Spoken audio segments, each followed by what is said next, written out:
Area 51 has long been the subject of intense speculation and conspiracy theories. This secretive military base in Nevada's desert has captured the imagination of UFO enthusiasts for decades. In this video, we explore sensational claims about alleged extraterrestrial beings supposedly held at the facility. From accounts of failed escape attempts to tales of otherworldly technology, these stories push the boundaries of what we consider possible. But remember, extraordinary claims require extraordinary evidence. We'll examine these fantastic narratives and the thin line between compelling mystery and outright fiction.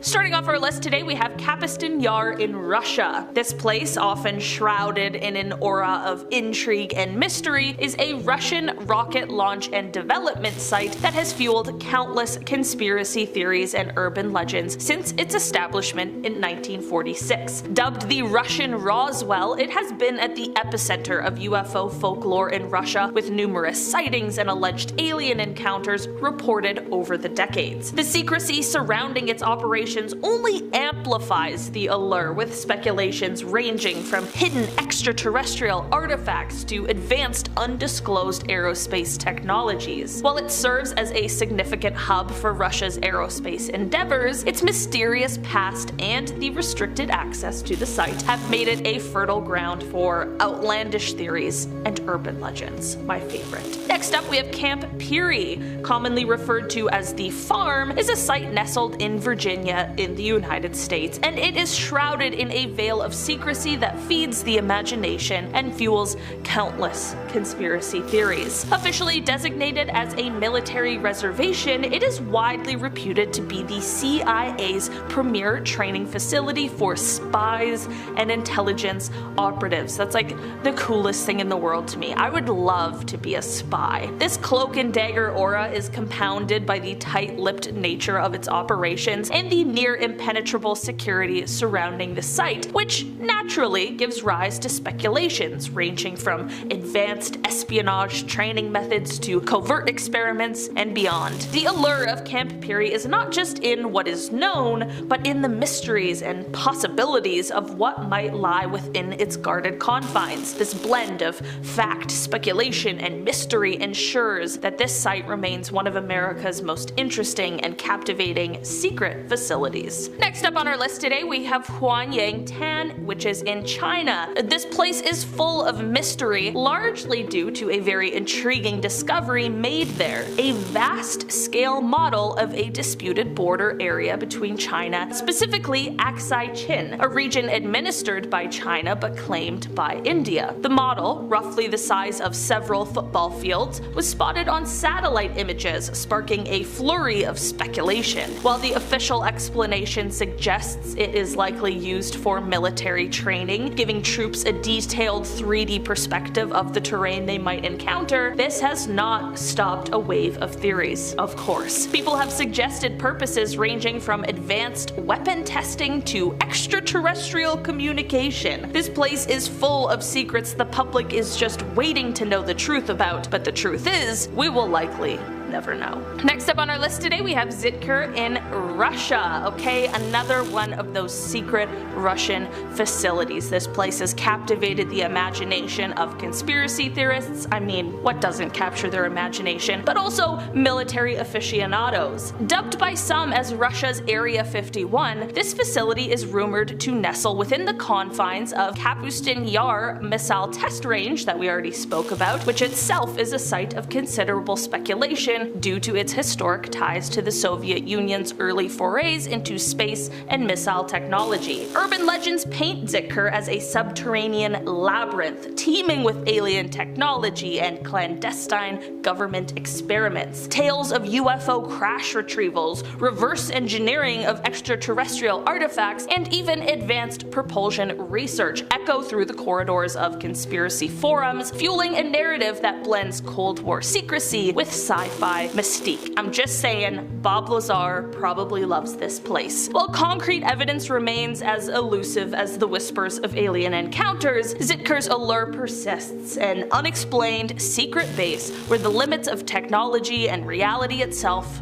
seem to blur. Moving on down our list, we have the Los Alamos National Laboratory, which is located in the scenic New Mexico. This place is not only a cradle of scientific innovation, but also a fertile ground for the imagination. Established during World War II as part of the Manhattan Project, its primary mission was to design and build the atomic bomb. Most of us probably saw Oppenheimer, so I feel like we have a bit of an idea as to what this time in history was like. This clandestine origin has sown the seeds of mysteries that have flourished into various theories and legends. While it is revered for its contributions to nuclear science, space exploration, and national security, Los Alamos also wades through a swamp of speculative tales ranging from alien research to time travel experiments. Despite its transparent achievements in science and technology, the shroud of secrecy that once enveloped its operations feeds public curiosity and fuels tales that tread the fine line between fact and fiction. Next up on our list, we have the Tonopah Test Range, ensconced in the remote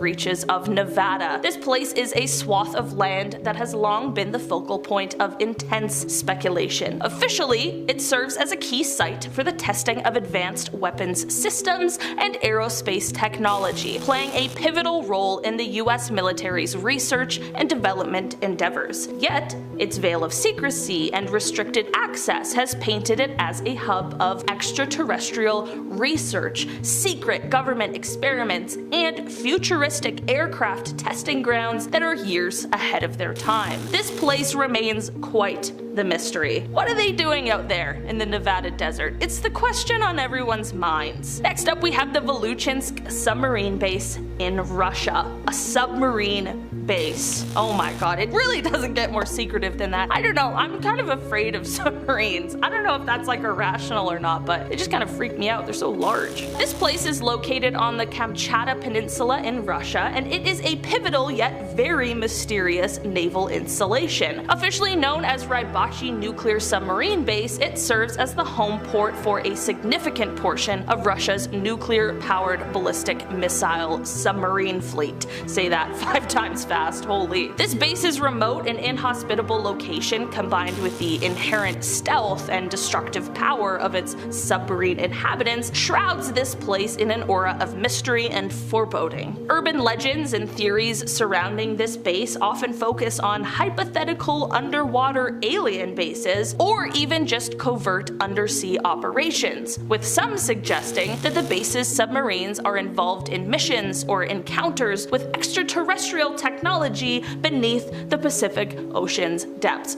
I truly could not make this up. Next up on our list today, we have the Thule Air Base in Greenland. This place is the United States' northernmost military installation, and it is a site covered in the icy mists of mystery and intrigue. Situated well within the Arctic Circle, this remote outpost has been a beacon, largely due to its extreme location and strategic importance. While officially it serves as a radar station and a key node in the ballistic missile early warning system, its isolated and harsh environment has only worked to fuel the speculation about scary activities and top-secret experiments. Rumors range from underground facilities burrowing into the Arctic ice to be a staging ground for space weapons or even UFO-related research. Despite these colorful tales, the site's critical role in military and aerospace operations is undeniable, standing as a silent sentinel in one of the most desolate places on Earth. Alright, starting off our top 2, we have the Holloman Air Force Base in the United States, nestled in the arid landscapes of New Mexico. This place is an epicenter of aviation and aerospace innovation, but of course, it is cloaked in secrecy. Renowned for its high-speed test track, where cutting-edge aircraft and technology are pushed to their limits, Holloman has etched its name into the annals of military lore. However, it is not just the technological feats that draw attention. Whispers of UFO sightings and extraterrestrial engagements have swirled around its parameters. While firmly rooted in its mission of advancing aerial prowess, Holloman Holloman Air Force Base remains a place where rumors of alien abductions have happened to Air Force sergeants working at the facility. Known for its infamous missing Project Grudge Report 13 after the mysterious death of Sergeant Jonathan P. Lovett in 1956, Holloman Air Force Base is certainly one of the strangest bases on this list. And finally on our list today we have Area 6. Unlike its more famous neighbor, Area 51, Area 6 has managed to maintain a lower profile, yet it harbors its own strange allure. Officially, this remote outpost is designated for drone testing and other aerial experiments conducted by the Department of Energy and Department of Defense. However, its secluded location and stringent security measures have ignited the public imagination, leading to speculation that it might actually be a hotbed for activities far more secretive than acknowledged. Tales and theories range from experimental aircraft and advanced weapons testing to more outlandish claims of extraterrestrial collaborations. I have a theory for you. What if Area 6 is actually the place where the most secretive things happen and Area 51 is just used as like a sort of cover-up? Like, oh yeah, look here at how secretive this place is. Well, it's actually Area 6 hiding mermaids and aliens and whatever else is out there that we don't know about. Starting off this countdown, we have the secret entrances. Just last year, a man claimed to have found 3 hidden entrances that lead to Area 51. He discovered this after using Google Earth. He compared images of the base from different time periods. In one particular area in 1998, there seems to be no roads or entrance. Satellite pictures of that same location in 2005, 2010, and 2013 show a road and a dead end with what looks like an entrance and tunnel carved into a mountain. In fact, at the dead end, there appears to be cars parked there. Seems unusual for people to just park there, because what is around for them to do? Wander the barren plain alone? No, they're parking their cars there and then entering Area 51 through this secret entrance. In our 9th spot, we have the alien craft. What I'm about to show you is a leaked video and some photos from Area 51 of an alien spacecraft test. The video features a flying object hovering in the sky and moving in ways that other crafts definitely don't do. This was recorded on May 15, 2017, and then was leaked years later.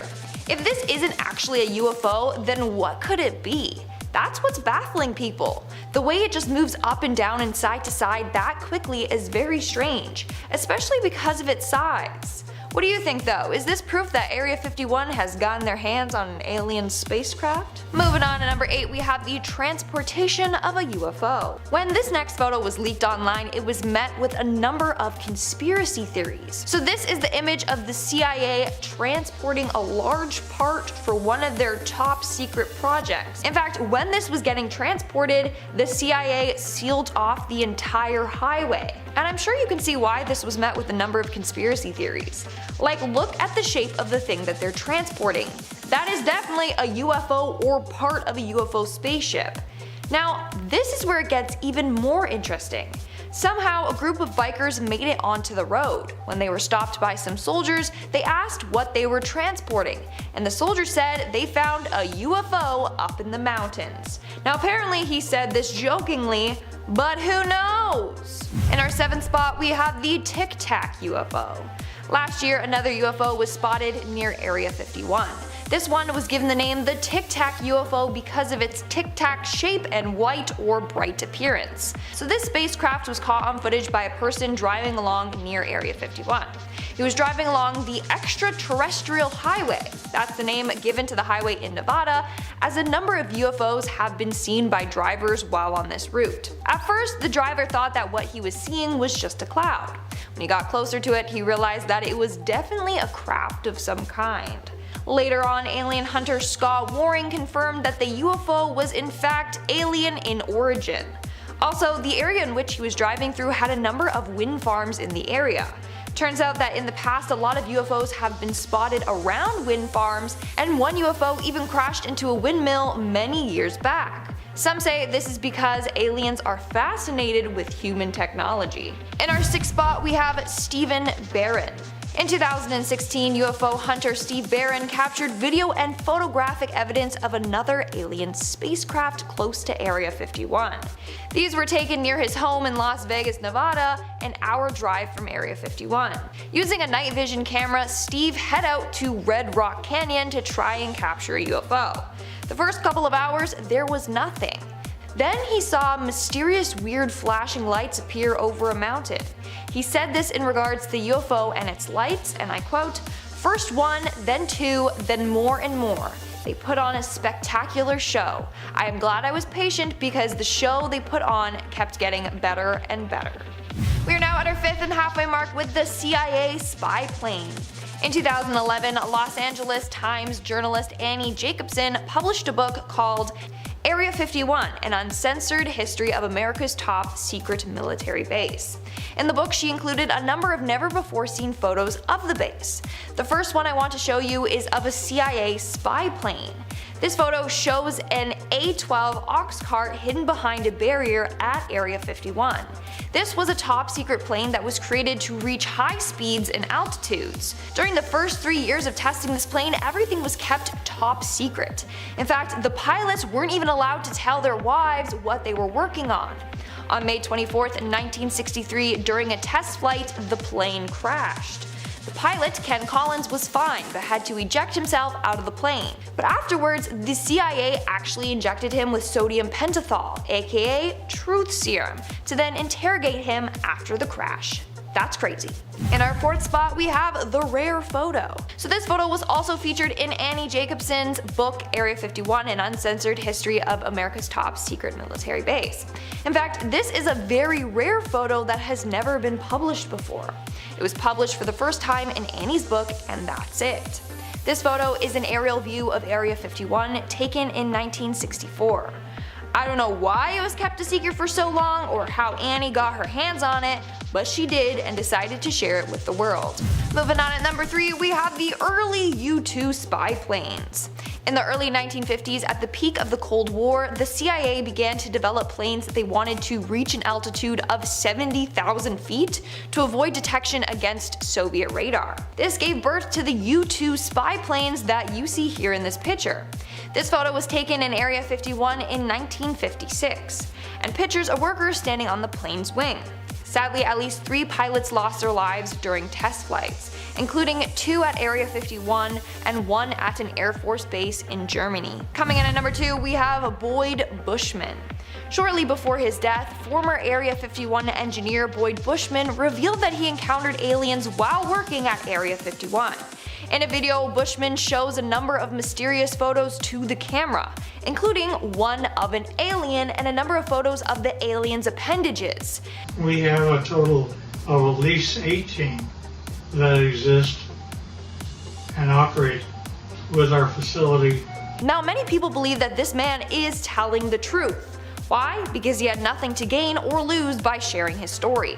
Plus, an interrogator with the police studied Boyd's movements and speech pattern during this interview, and he said that it appears as if he's telling the truth. In the interview, he said that Area 51 has at least 18 of these aliens in their facility. He also claims that there are 2 groups of aliens. One group are called the Wranglers, the others are called the Rustlers. The aliens that are considered Wranglers are friendly and have a better relationship with humans. Rustlers, however, have been known to steal cattle. This is all insane. And in our number 1 spot today, we have Boyd Bushman and the UFO. During his interview, Boyd Bushman also revealed photos of real UFO spacecrafts that he saw while working at Area 51. Up close and personal, this is a UFO which is ready to take off. So that's a close-up photo of a UFO spacecraft taking off. Then he also showed a different photo of a UFO spacecraft with its lights turned off. What do you think though? Is Boyd telling the truth? Are those real photos of UFOs? Let me know in the comments. Starting us off at number 10, we have the U-2 spy planes. I know, we just want to get to the alien stuff, but in order to get there, we need to go through the weird human stuff first. So, Area 51 is commonly a place of suspicion, with many thinking that there is proof of aliens and alien tech that lives there. But once the top secret area was finally recognized in 2013, it was released to the public that it is actually a top secret US Air Force base, where they test tons of new and not yet released aircrafts. One of those aircrafts being the U-2 spy plane. The U-2 spy plane was first created to keep an eye on the Soviet Union, as the US was worried about a nuclear threat. This plane is known to fly higher than 70,000 feet with a top speed of 805 miles per hour. The idea was that if this plane could soar so high up and at top speeds, it would be less noticeable than other spy planes at the time. It also didn't need to refuel until after 3,000 miles or so. Flight tests began at Area 51 on August 1st, 1955, after a short 8 months of construction. The project was known as Project Aquatone. Sounds like a skin treatment. The defense contractor Lockheed Martin built the first plane on a $22 million budget, which is about $207 million today. Even though this plane was crazy expensive, one was actually shot down over Soviet airspace in 1960. Both the pilot and the planes were retrieved, but forced the US to admit that they were spying. So what happened next? Well, the SR-71 Blackbird. That's right, coming in at our number 9 spot, we have the SR-71 Blackbird, the plane that was to make up for the US Air Force's previous failure. Pressure was on the Lockheed Martin team after the U-2 was shot down. They were to create an entire new plane that could not be shot down and fully operational in 20 months. In case you don't know this, that is an extremely difficult task. The Blackbird finally began testing on December 22nd, 1964, and it featured tons of new tech. Aircraft designer Kelly Johnson said everything had to be invented.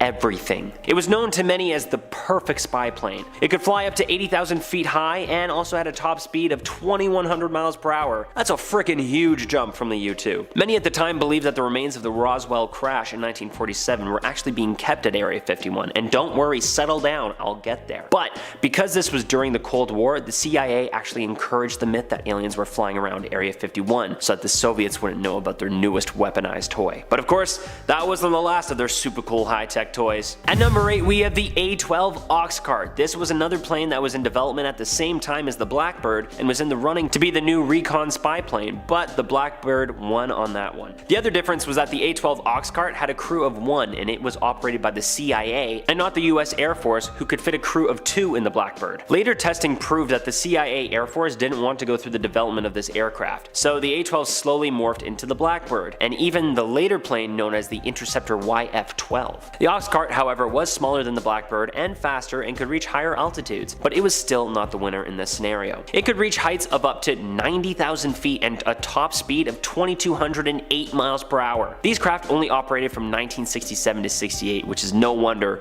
why most people forget about this one. Or maybe we were forced to forget about it. It's a conspiracy, man. At number 7, we have the M21 and D21 tag board. Originally known as the Q-12, this craft was originally intended to be expendable. The name was later changed to D21 tag board because it was carried on the back of the A-12 launch vehicle designated at M21. M stood for mother and D stood for daughter. Then the project was given the name tag board. The D21A was built with titanium and various radar absorbing plastic composites and looked like a stovepipe with a cone in its inlet. The D21 could fly up to speeds of 1,700 miles per hour at an altitude of 95,000 feet. It also had a 3,450 mile range before it needed to refuel. That's pretty impressive. The M21 was a 2-seat version of the A-12, but unfortunately these tag team drone planes had a bit of an accident. During a flight on July 30th, 1966, a D-21 collided with an M21 on release, destroying both crafts. Both crewmen were able to be ejected in time, falling to the sea, but one of them tragically drowned after his pressure suit leaked. The D-21 drone was then later replaced by the KH-11 keyhole reconnaissance satellite. At number 6, we have everyone's favorite new toy,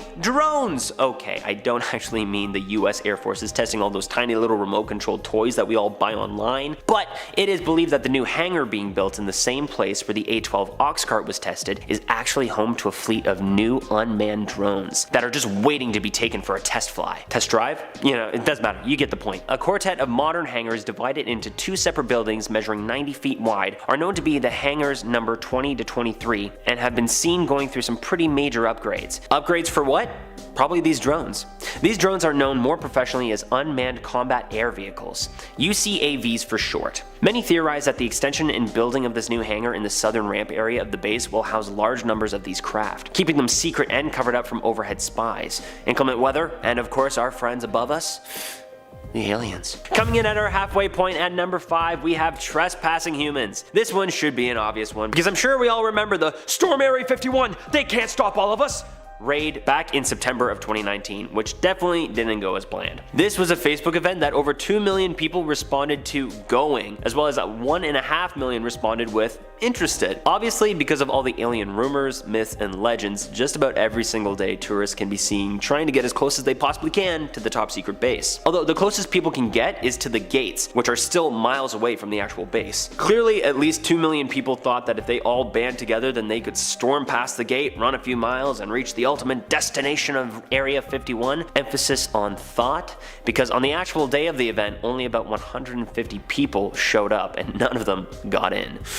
Shocker. I remember the day I came across this event and I laughed my butt off because this was before it made international headlines and I thought it was pretty cool. And I think I even actually responded as going because I thought it was just so freaking funny. But anyway, I never had any real intentions of going because of our number 4 spot. That's right, coming in at number 4, we have camo dudes. All over and around Area 51, you can see camo dudes guarding the gates, viewpoints, and other mildly unprotected entrance and vantage points. These scary and intimidating camo dudes ride around in pure white jeeps, making their presence known to any and all who dare to get close to the top secret base. At the 2 entrances of Area 51, huge and important signs can be seen stating that there is absolutely no trespassing, and if you have the inkling to do so, let it be known that these camo dudes have clearance to use lethal force. That's right, they will shoot at you, and what's the point in finding the answer to are we alone in the universe if you die immediately right after? Or even dying without getting the answer, that's even worse. These camo dudes have also been known to have the ability to listen in on whoever is near the gates, and when tourists ask themselves,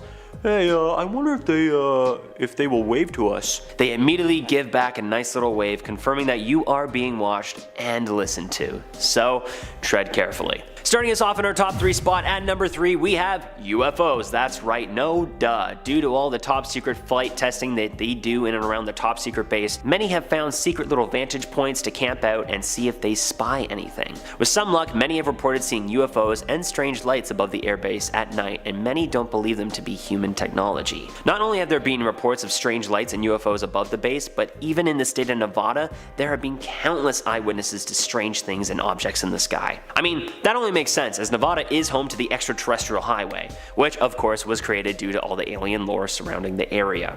But many bars, restaurants, cafes, gift shops, all of those things all go along with the theme and also believe for themselves that aliens are indeed real and are indeed here. At number 2, we have spacecrafts. Actual alien spacecrafts. Oh my god! Back in 1942 in Roswell, New Mexico, a devastating crash apparently took place on the night of July 8th. The Roswell Army Airfield reported that they recovered a flying disc from the scene, only to retract their statements soon after, reporting that it was actually just a crashed weather balloon.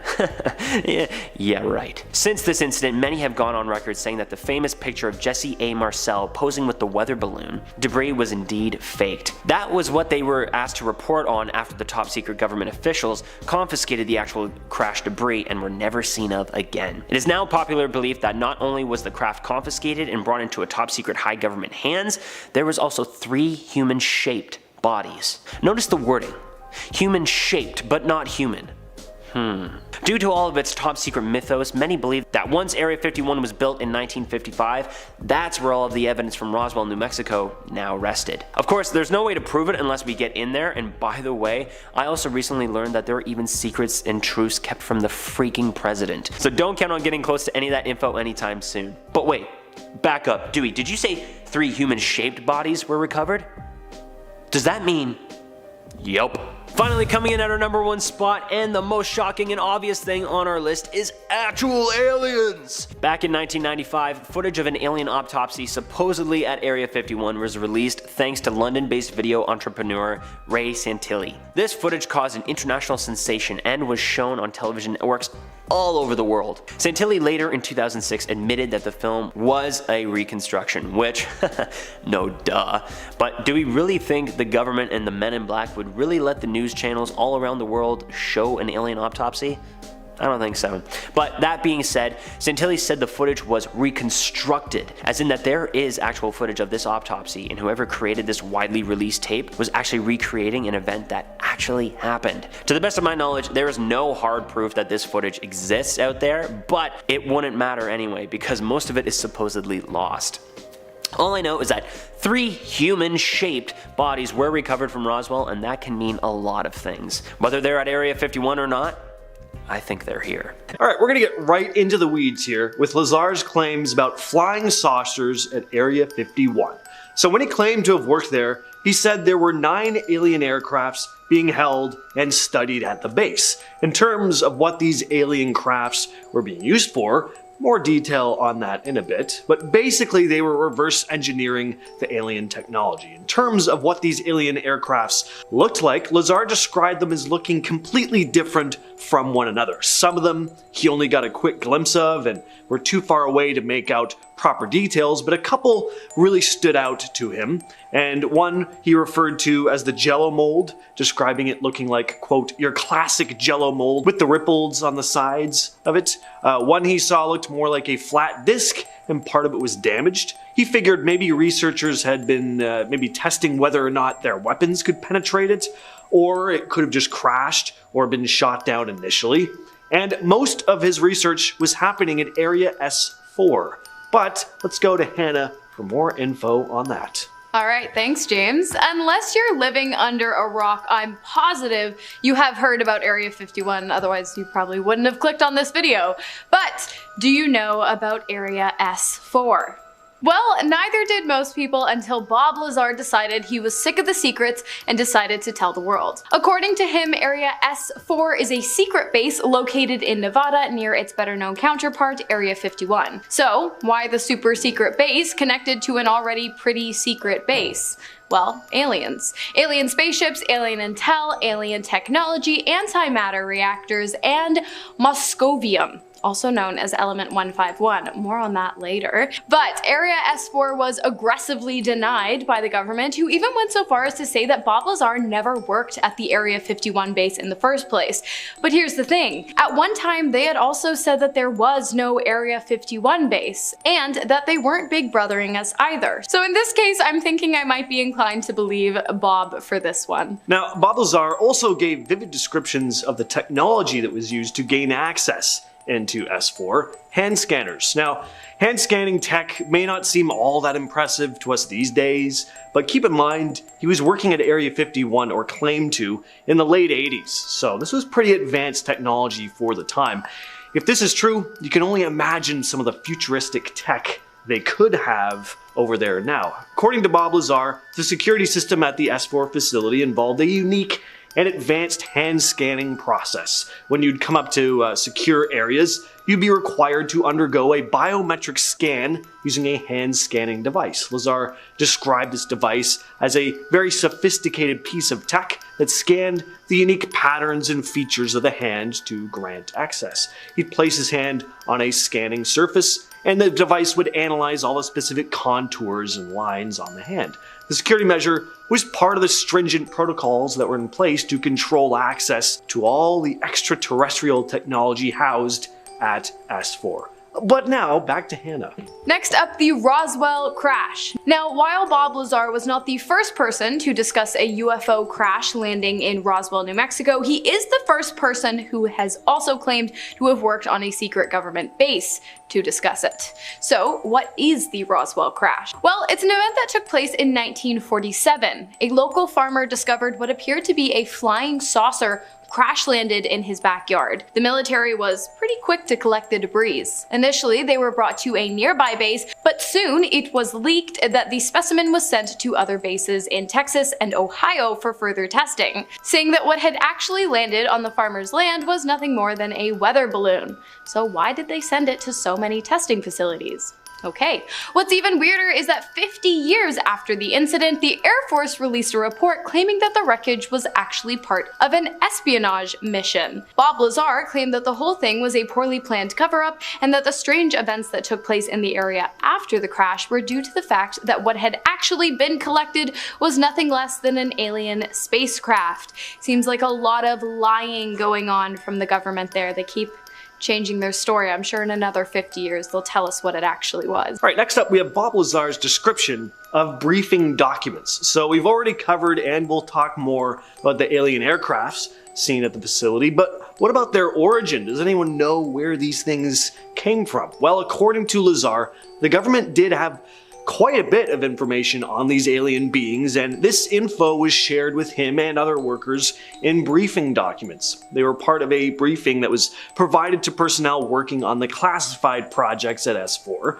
Lazar described the briefing documents as these detailed manuscripts that covered this whole range of topics related to the alleged extraterrestrial presence. They contained info about the history of these alien beings, their technology, and the reasons for their interactions with Earth. So, in the beginning, James did mention the 9 spacecrafts being examined in Area 51, but furthermore, over at Base S4, it appears, according to Lazar, that they were actually able to figure out exactly how one of the vessels runs. And apparently, it's on Moscovia, aka element 115, or 115. The element supposedly first became known in 2003 after it was synthesized by a team of Russian and American scientists at a joint institute for nuclear research in Russia, although Lazar claims to have seen the element at the S4 base in the 1980s. So, what is element 115?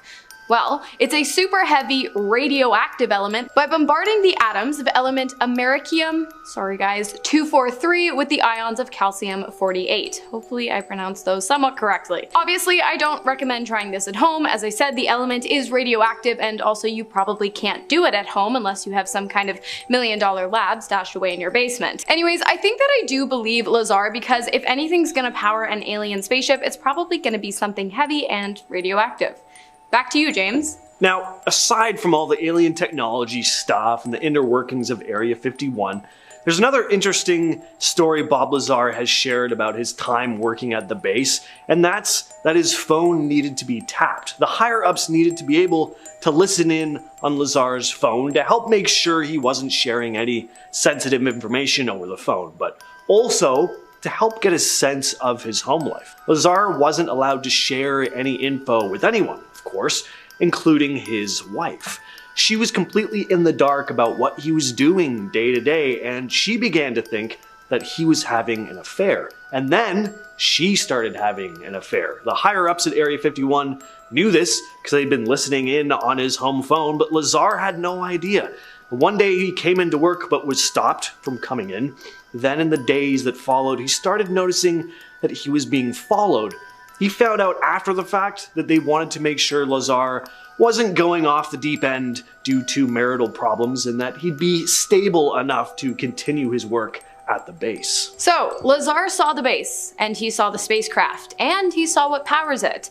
And then, apparently, he saw military personnel reverse engineer it. Honestly, I don't know why they don't just release this information publicly. I mean, the Pentagon released a bunch of UFO footage, and we're supposed to believe that the best they can do is capture it on video? Like, isn't the United States supposed to have the most powerful military in the world or something? I'm just saying, it might make them look better, and smarter, and more capable if they just said, yeah, we found a spaceship, and it's ours now. But I guess you guys aren't here to listen to me rant about the pointlessness of gatekeeping UFOs. So, Lazar claims that by dissecting one of the vessels on Base S4, the government was able to figure out how to build one themselves. Not only that, but he was actually one of the engineers who helped them do it. He also claims that the team used anti-gravity and antimatter technology while crafting the ship, and he had a front row seat to its initial launch. Thank you, Hannah, and now I'm going to talk more about that launch. So because they knew how these vessels ran, the logical next step was to try taking one for a spin. Lazar described being called out to observe an aerial test of the spacecraft that he'd been helping to work on, and personnel were communicating with someone in the craft who was going to be piloting it. He described the craft as being very quiet, almost completely silent. On initial takeoff, it emitted a blue glowing discharge, making kind of a hissing sound, but once in the air, it just hovered silently. Then the craft did some simple maneuvers, moving around left to right in the air, before lightly landing back on the ground. Lazar was also told that because traffic in the surrounding area was apparently lowest on Wednesdays, that's when the more impressive flight tests took place. This is where they'd actually take the craft out and fly it higher over the test site and do more impressive maneuvers with it. So, if Bob Lazar's claims turn out to be true, which they probably will, he will become one of the biggest United States whistleblowers to date, much like Edward Snowden, who revealed the magnitude of government surveillance back in May of 2013. But now that the UFO cat seems to be out of the bag, Lazar has begun to fear for his life. In an interview with 8 News Now, Lazar revealed that the only reason he chose to speak with the news channel was because he believed the government was after him, and he felt that he needed to be in the public eye to ensure his safety. This is the same reason that he claims to have produced his 2018 documentary Bob Lazar, Area 51 and Flying Saucers. It's a very direct name, straight to the point. I like it. Lazar claimed that unfavorable things had started happening in his life after revealing the secrets of S4, which he did because he believed that by withholding the information regarding the existence of UFOs and alien intelligence, while many people have backed Lazar's story, with some even claiming to have witnessed the events that took place on the base as well, no one has garnered the same amount of popularity and scrutiny as Lazar, who has had all his credentials wiped from online databases and has been condemned and deemed as a liar by the United States military, who claim that not only has Lazar never set foot on the base S4, but also that S4 doesn't even exist. But again, the military is known to lie, so let me know in the comments who you believe. Starting us off with number 10, our secrets kill. In 1994, the US Air Force and the EPA were sued by the widows of Walter Kaza and Robert Frost. The two contractors died while working at Area 51 because they were present when massive quantities of unknown chemicals were being burned in open pits at Groom. The men were never told what the chemicals were, they weren't even allowed to bring gas masks from home or any external equipment, just gloves. They sustained liver, skin and respiratory injuries, and that soon led to their deaths. Biochemists analyzing the men's biopsies found high levels of industrial toxins in their tissue that are rarely ever seen in humans. Of course, the women lost the case because President Clinton made Area 51 exempt from all environmental disclosure laws, and because the government never actually had to reveal what the chemicals were, so the case had insufficient evidence. I find this so unfair. It's like the case of the population of Chernobyl. Like, the people have to know what they're being exposed to, what they've gone into, so they can make their own informed decisions. You can't just put people's lives on the line. Come on people, let's think. Coming in at number 9 is the employee route. This is one of the most secret places in the world. The contractors there don't even know what materials they're working with. No civilian has ever been inside. Presidents in the past have even requested to know more, like the place is an enigma. And if you thought the employees working there would at least have the real tea, well, you're still half wrong again. National security wanted to make 100% sure Area 51's employees wouldn't ever be able to make it to work without a roadmap, so they came up with a plan. Workers show up to a certain spot in Las Vegas every day and actually get flown into work, so they can't remember how to get there. Forget the employees, they had to minimize other people's suspicion and curiosities as well. I mean, employees could easily be followed, so they prevented it completely. Imagine being flown into work every day. Usually I'd say what a life, but in this case I'm really not too sure. And to top it all off, all employees are paid in cash only and have to sign their receipt with a fake name since they're part of a black project. At number 8 we have Dreamland. Before the site gained all this fame with Area 51, it was actually called Dreamland. Weird, I know. I only know of one other Dreamland, and it's a water park, not an alien conspiracy site. When it was Dreamland, there weren't all these spooky, freaky stories surrounding it. It didn't make people run for the hills like it does now. It was initially called Dreamland because it was meant to be a quiet place where workers could do their job, mind their own business, and not be called out for being aliens. I don't know whose idea it was to call it Dreamland. Maybe they thought all their dreams would come true if they got all these military jets, right, or these nuclear weapons,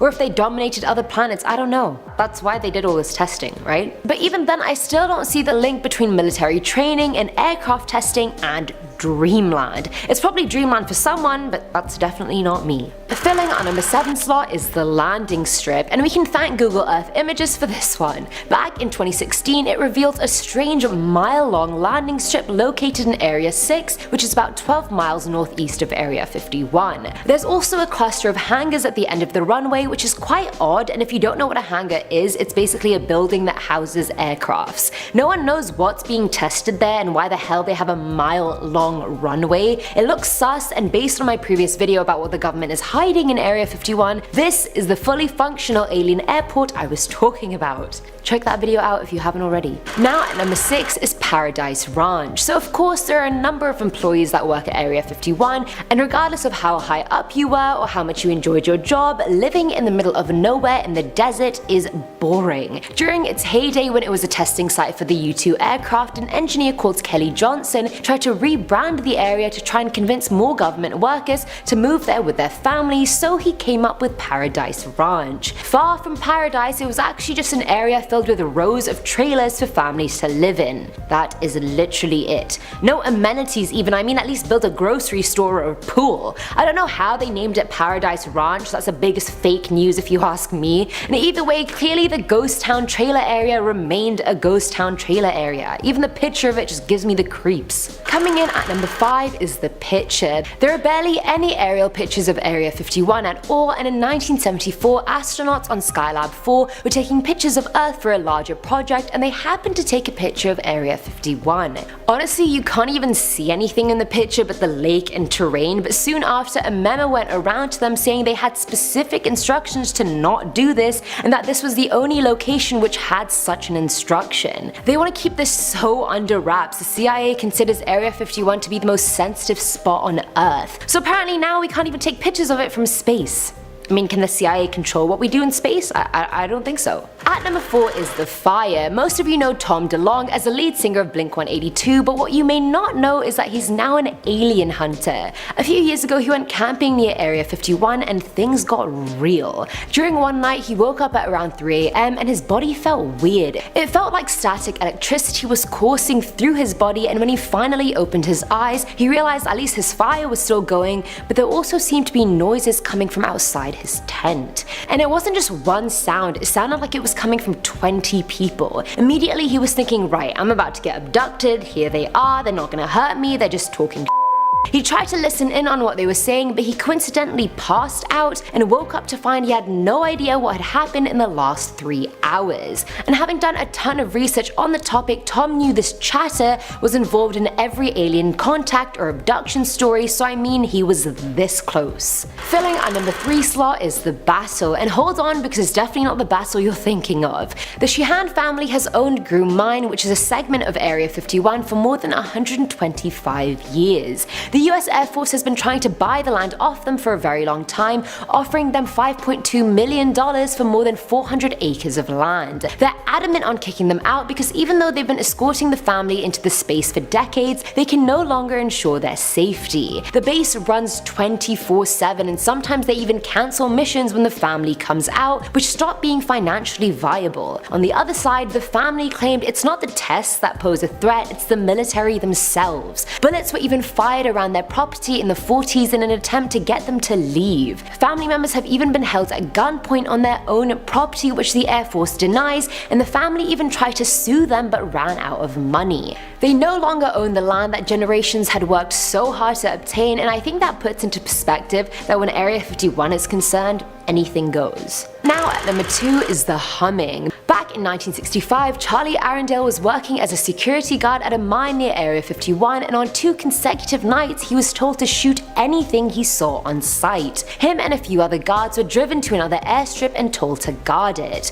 The first night they all heard a weird, almost muted humming sound for half an hour, and when the sound stopped, their shifts ended as well. But as they were leaving, they saw a huge circular camouflage tent on the runway surrounded by armed troops with their backs to it. The next night they heard the sound again, but this time the tent was nowhere to be found. Now I can't confirm what Charlie saw because I wasn't there, but I feel like he was bussed to the mile-long airstrip, also known as the functioning alien airport, and was told to protect the vessel as well as potentially kill anyone or anything that comes off of it. And finally, at number 1 is the BBC invasion. Breaking into Area 51 can end up in many ways. Number 1, the camo dudes can just shoot you. Number 2, you can get fined for $1,000 and go to jail for 6 months. Or 3, they sacrifice you to the aliens because you've seen too much. Never thought jail would sound good until now. now. Either way, this team of journalists from BBC learned this the hard way when in 2012 they broke into the site looking for a juicy story. Anything for the team, my friends.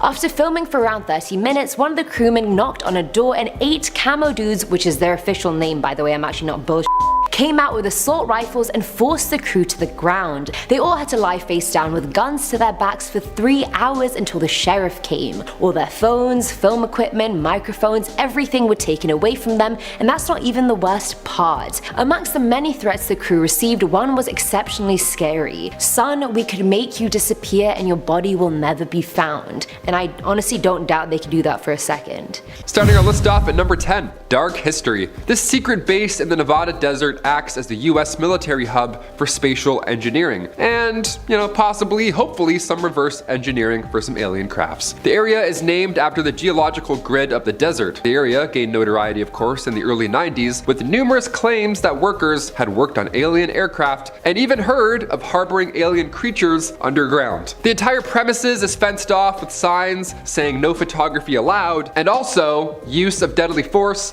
is authorized. So whatever they're hiding here, it's mostly military, hopefully with a little splash of ET. The base has been a testing facility for the Air Force and remains one of the most highly secured and secretive bases in America. Number 9. Tikaboo Peak. Say you're watching this video and you want something, right? What's the closest you can legally get to Area 51, right? What's the only way you can possibly see footage of a little alien ship coming and or going? Well, you gotta go to Tikaboo Peak, that's how. Located right in the middle of the Nevada desert, Area 51, of course, is hard to see. This peak could help that problem. Bob Lazar, back in 1989, he spoke out to news outlets explaining how he used to work in Area 51, specifically on UFOs using anti-gravity technology. With this peak being just 26 miles away from the top secret base, you might just see a test flight or two from the bushes. Just like Bob did, right? Number 8. They can't stop all of us. Back in the 1950s, the public wanted answers as well. It was June 17th, 1959. The Reno Evening Gazette published a story with a headline reading, "More flying objects seen in Clark sky." More? What'd I miss? More flying objects? Then the paper even went on to describe how Sergeant Wayne Anderson, a local sheriff, was one of many locals that spotted what the paper described as an object bright green in color and descending towards the earth at a speed too great to be an airplane. Yeah, like a meteor, I guess. I don't know, that's terrifying. What could they possibly be talking about? Number 7, the Morman Dog Fight. This one is a classic. A lot of people believe this encounter. This encounter lasted a whopping 27 minutes in the air. A dogfight happened between a veteran World War II fighter pilot named George F. Gorman and a UFO. It was him versus a white orb, and they were both at an extremely high altitude above Fargo, North Dakota. Gorman told a local newspaper following the 1948 event, "The experienced pilot said, and I quote, 'If anyone else had reported such a thing, I would have thought they were crazy.'" Captain Ruppelt operated Project Blue Book, a series of studies conducted by the US Air Force between 1947 and 1969, and there's reports of the same dogfight from the ground as well. So yes, there are multiple eyewitnesses for this one. Number 6, Project Aquatone. So we think about aircraft evolution over the last, say, 100 years. Well, back in 1955, Area 51 was selected by the CIA as a testing site for the Lockheed U-2. And if you've seen Top Gun Maverick lately, good on you, great film, 10 out of 10. But if you've seen it, this will tickle your fancy. The Lockheed U-2 was this high altitude aircraft. It was the top of the line technology, and tests were originally conducted over the codename Project Aquatone. Now on June 25th, 2013, the CIA approved the release of declassified documents that details, for the first time officially, the history of the U-2 and Oxcart programs in response to a Freedom of Information Act request, just like we're seeing right now with these, UFO videos online. The release of those documents marked the first time that the US government actually acknowledged the existence of Area 51. And since then, we've been waiting around for another big announcement or something. Number 5, Virginia sighting. We have to look at some sightings to know what goes on in Area 51, right? If it's spacecrafts or whatever, we've got to look elsewhere for clues. 2 UFO sightings were reported to the National UFO Reporting Center in Virginia on April 4th, 2019, quite recent. At 6:48 a.m., an eyewitness claimed to have seen a light blue circular craft darting across the sky in Virginia Beach headed east. So already you're pumped, right? You're jazzed. Aliens confirmed, right? Then 7 minutes later, an eyewitness at the Norfolk Naval Station, 23 miles northwest, claimed to see what resembled a shooting star with a green glow that never faded. This object also moved without noise and disappeared just like that in 10 seconds. There were 2,348 UFO sightings reported throughout the state between 2001 and 2015. Number 4. Travis Walton, 1975. This horrifying abduction of a local Arizona forester, Travis Walton, take it with a grain of salt. On November 5th, 1975, Walton and a number of others from the logging crew, they were working with timber in the national forest, and then while riding in a truck with 6 other of his co-workers, they allegedly encountered a flying saucer or a saucer-shaped object hovering about 100 feet away in the forest. It was also making a high-pitched buzz, so it was very,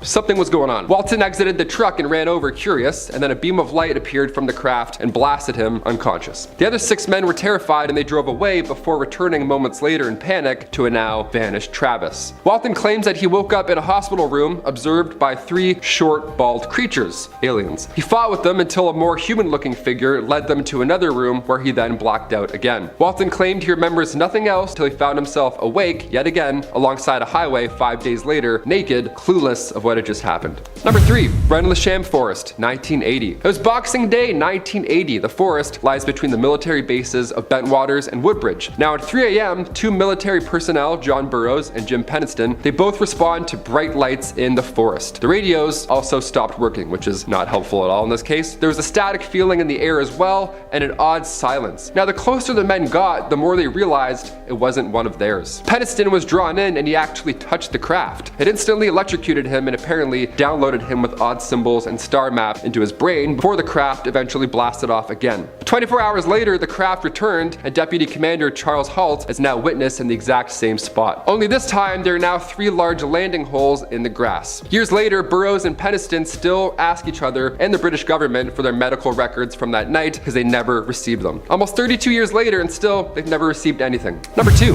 OHare Airport. The OHare Airport incident happened at approximately 4:15 p.m. in broad daylight on November 7th, 2006. The airport received this report that a group of 12 airport employees were all witnessing the same thing. They were all witnessing a metallic saucer-shaped craft hovering still over gate C-17. It was just waiting there for something. The object was spotted by a ramp employee at first, and then it was witnessed by pilots, and then airline management, and then numerous mechanics simultaneously. Air traffic controllers didn't even see the object on radar either. That's the scary part. But in person, sat a completely silent, 7-meter wide, dark gray saucer. Several witnesses outside of the airport also saw the object, calling local police and reporting it, of course, because they were terrified. Numerous phone-ins described a disc or a craft hovering above the airport as well for minutes without moving. So everybody saw this, not just airport officials. According to another witness, the object then shot straight up through the clouds at a high speed, leaving just a clear blue hole in the clouds. Number 1.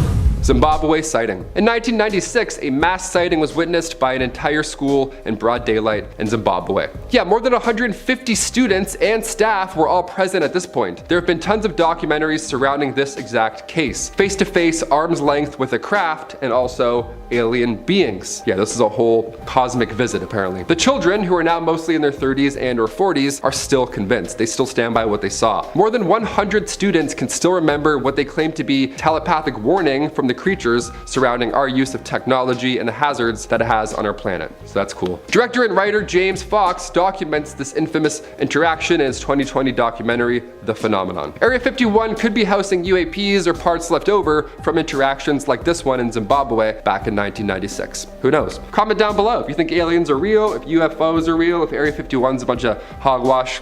I don't know. I'm not really fully convinced either way yet. I've been your host, Taylor McWater. See you next time at Most Amazing Top 10. Peace. Create a video using exactly this script. Want to see more videos like this one? Check out this video about the infamous Megalodon. Is it still alive possibly? Click the video now to find out more. You won't be disappointed with what you find out. The Megalodon might be out there and we have all the proof you need in the next video.